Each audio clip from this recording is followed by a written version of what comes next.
May tanong ako sa'yo. Nasubukan mo na bang mapansin ng isang babae, pero parang invisible ka sa kanya? Yung kahit anong gawin mo, parang may pader sa pagitan yung dalawa?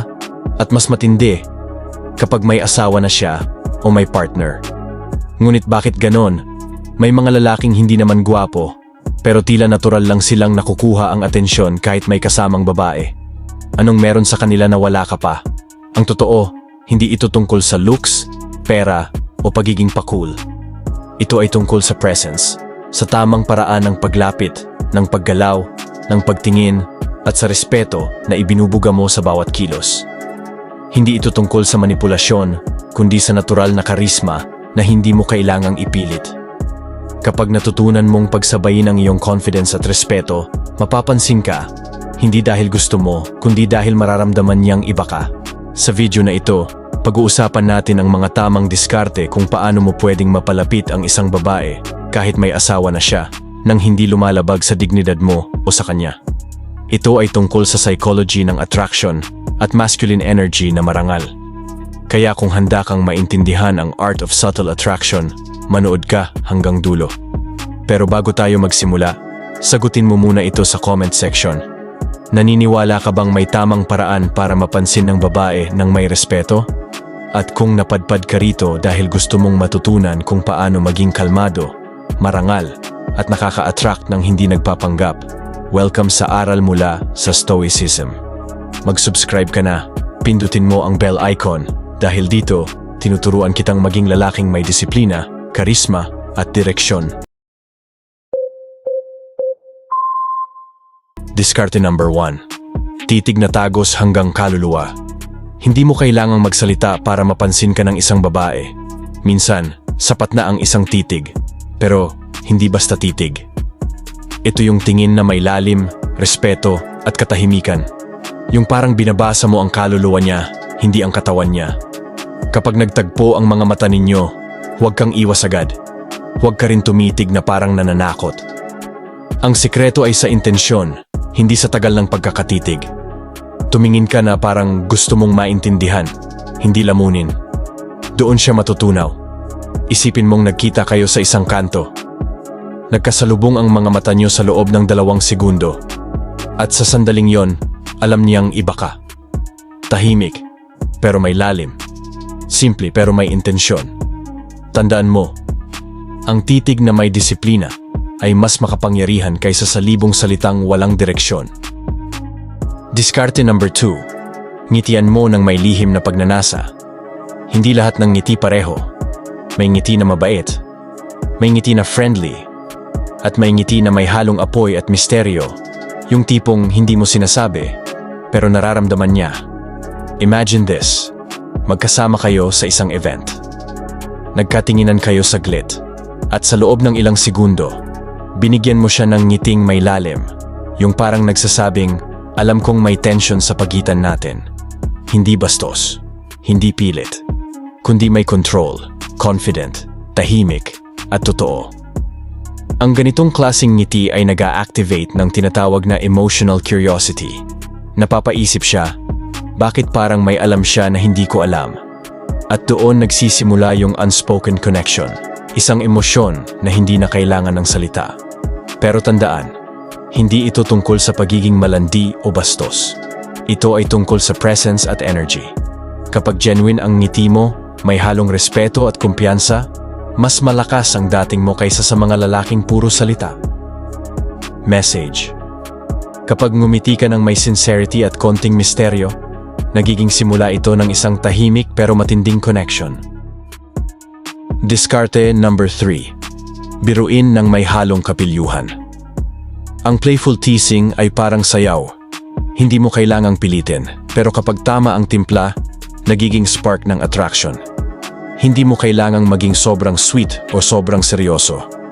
Minsan, isang biro lang na may halong kapilyuhan ang sapat para magparamdam ng chemistry. Example. Kapag gumawa siya ng cute gesture, halimbawa, natawa siya sa sarili niyang joke, pwede mong sabihin sa kalmadong tono, ang ganda mo pa rin kahit may asawa ka na. Hindi mo sinasabing literal, pero naririnig niya ang confidence mo, nararamdaman niya ang humor mo, at alam niyang marunong kang maglaro, pero may respeto. Ang ganitong biro ay nagtatouch sa flirtatious tension sa utak ng babae. Napapaisip siya, teka, seryoso ba siya o nangaakit lang? At doon pumapasok ang intrigue, isang emosyon na gustong-gusto ng babae kapag nakakaramdam siya ng safe excitement. Pero tandaan, laging basahin ang energy. Kung nakangiti siya, humahagalpak o bumabalik ang biro, ibig sabihin, open siya. Pero kung tahimik, bitawan mo agad. Ang karisma ay hindi pilit, ito ay marunong makiramdam. Message: ang humor na may disiplina ay karisma sa kilos. Kapag marunong kang magpatawa ng may respeto, hindi lang siya natatawa, nahuhulog din siya sa presensya mo. Diskarte number 4. Ayain mo sa simpleng dinner. Ang pag-aaya ng babae sa dinner ay hindi kailangang maging malaking production. Walang bulaklak, walang labis na effort, basta may respeto, sapat na. Hindi ito tungkol sa pagpapakitang gilas, kundi sa pagpaparamdam ng sincerity. Kasi minsan, ang pinaka-epektibong paraan para magpakita ng interes ay yung relax lang, walang halong pressure.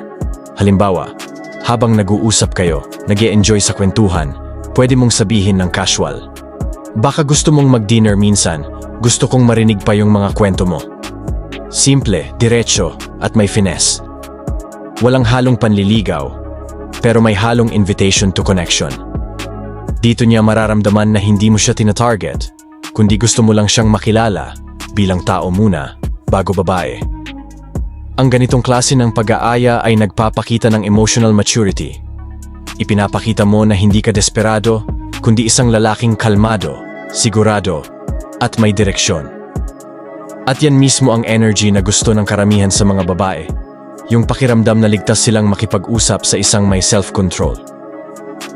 Kasi ang babae, hindi yan basta sumasama sa kung sino lang. Sumasama yan sa lalaking may intent na marangal at presence na kalmado. Message: ang tunay na gentleman ay marunong mag-alok ng oras, hindi ng pressure. Dahil kapag ang alok mo ay respeto at magandang karanasan, mas madali kang pagkatiwalaan at mas mabilis siyang mahulog. Hindi dahil sa ganda ng dinner, kundi sa ganda ng intensyon mo. Diskarte number 5. Ilapit ang mukha kapag nag-uusap kayo. May kakaibang kapangyarihan ang simpleng paglapit. Hindi mo kailangan ng salita para iparamdam na interesado ka, kasi minsan, ang distansya ng mukha niyo ang nagsasalita para sa'yo. Kapag nag-uusap kayo, lalo na sa tahimik o relaxed na lugar, subukan mong lumapit ng bahagya habang nakikinig. Hindi yung sobrang lapit na parang nangaakit, kundi yung tamang distansya na nagsasabing, nakikinig ako, nandito ako, interesado ako sa sinasabi mo, isipin mo ito. Habang nagkukwento siya, dahan-dahan kang yumuko ng konti, medyo inilapit ang mukha mo, at nakatingin ka sa kanya. Hindi sa labi, kundi sa mga mata. Yung sandaling yon, mararamdaman niyang present ka talaga. At sa isip niya, nagsisimula ng mabuo yung tanong, bakit parang iba yung connection namin? Ang ganitong galaw ay nagbubukas ng intimacy channel sa utak ng babae. Pinapa-activate nito ang trust response. Isang pakiramdam na ligtas, kalmado, at may kakaibang kilig sa presensya mo. Hindi ito lust, kundi emotional magnetism. Pero tandaan, basahin mo kung komportable siya. Kapag umatras siya ng bahagya, respetuhin mo agad. Dahil ang lalaking marunong magbasa ng boundary, siya rin ang mas pinagkakatiwalaan sa huli. Message: ang tamang distansya ay kayang bumuo ng tiwala at tensyon ng sabay. At kapag nagawa mong tama ang balanse na yan, hindi mo kailangang magsalita ng marami. Dahil sa titig at lapit mo pa lang, ramdam na niya ang presensya ng isang lalaking alam ang intensyon niya, pero marunong magtimpi. Diskarte number 6. Magpakita ng wild side. Madalas nating iniisip na ang pagiging kalmado at seryoso ang susi sa respeto, at totoo yan. Pero minsan, ang babae ay naa-attract hindi lang sa lalaking kontrolado, kundi sa lalaking marunong ding magpakawala. Yung tipo ng lalaki na hindi takot tumawa, sumayaw, o magpakita ng wild side. Pero sa paraang may finesse. Isipin mo ito. Nasa isang party kayo, medyo chill ang vibe. Bigla kang tumayo, ngumiti, at ginawa ang isang masayang dance move. Hindi para magpa-impress, kundi para magpasaya, para ipakitang komportable ka sa sarili mo. Yung ganitong klaseng energy, nakakahawa. Napapangiti siya, napapatingin, at sa isip niya, ang saya niyang kasama. Psychological insight. Ang babae ay naa-attract sa emotional spectrum ng lalaki. Kapag kaya mong mag-shift mula sa pagiging composed patungo sa pagiging spontaneous at free-spirited, nakikita niya na buo kang tao. May lalim, pero may buhay. May disiplina, pero marunong ding mag-enjoy. Yan ang tinatawag na controlled passion. Yung tipo ng energy na hindi mo kailangan ipagsigawan, pero nararamdaman sa kilos mo, sa tawa mo, sa kumpiyansa mo. Reminder, huwag maging reckless. Ang wild side ay hindi tungkol sa pagiging magulo, kundi sa pagiging alive. Gawin mo lang kung komportable siya dahil ang tunay na karisma ay marunong rumespeto kahit nag-e-enjoy. Message: ang passion na may control ay nakakaakit. At kapag marunong kang pagsabayin ang disiplina at saya, nagiging magnetic ka. Hindi lang sa paningin ng babae, kundi sa buong enerhiya mo bilang lalaki. Diskarte number 7. Iparamdam na masaya siya sa presensya mo. Alam mo ba kung ano talaga ang hindi makakalimutan ng babae? Hindi yung mga mamahaling regalo, hindi yung mga matatamis na salita, kundi yung pakiramdam na masaya siya kapag kasama ka. Ang tunay na attraction ay hindi palaging galing sa itsura o kayamanan, kundi sa positive energy na dala mo. Yung presensya mong kalmado pero masaya, seryoso pero marunong magpatawa, relax pero marunong magbigay ng saya. Isipin mo ito. Gusto niyang magpahinga mula sa stress, sa gulo ng mundo. At ikaw yung taong nagbibigay ng lightness. Hindi mo siya binibigatan. Hindi mo siya pinipilit, kundi binibigyan mo siya ng espasyo para lang maging siya. Halimbawa, kung mahilig siya sa adventure, sabihin mo lang ng magaan, "Uy, gusto mo bang sumama sa hiking?" Hindi date, chill lang, pampalipas stress. Huwag mong gawing romantic agad. Gawing natural, masaya, at genuine. Kasi kapag nakikita niyang hindi mo siya tinatrato na parang target, kundi isang taong gusto mong makasama sa isang magandang karanasan, doon nagsisimula ang emotional comfort.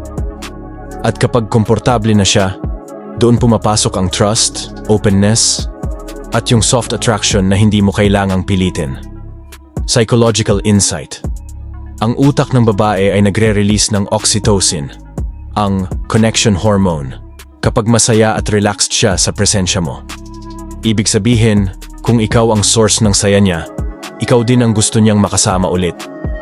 Kapag maramdaman niyang masaya siya sa piling mo, kusa siyang lalapit nang hindi mo kailangang pilitin. Kaya tandaan, hindi mo kailangang maging perpekto. Ang kailangan mo lang ay maging positibong presensya na nagbibigay ng ginhawa, hindi ng pressure. At doon, nagiging effortless ang attraction. Sa dulo ng lahat ng ito, tandaan mo, ang diskarte ay hindi laro, kundi sining ng koneksyon. Oo, may mga paraan para mapansin ka, pero kung wala kang intensyon na marangal, lahat ng diskarte mo ay mauuwi lang sa kawalan. Lahat ng itinuro ko sa'yo, mula sa titig, ngiti, biro, hanggang sa paglapit, ay mga kilos na dapat may kasamang respeto at hangganan. Dahil hindi lahat ng babae ay bukas, at hindi lahat ng ngiti ay imbitasyon. Kaya ang tunay na lalaki ay marunong magbasa ng timing, ng energy, at ng limitasyon. Hindi mo kailangang manipulahin para mapalapit siya. Hindi mo kailangang pilitin para mapansin ka. Ang kailangan mo lang ay maging natural, disiplinado, at may kumpiyansang kalmado. Dahil ang tunay na attraction ay hindi galing sa panliligaw, kundi sa koneksyon na may respeto at mutual understanding. Kapag nakita niyang marunong kang rumespeto, nararamdaman niyang ligtas siya.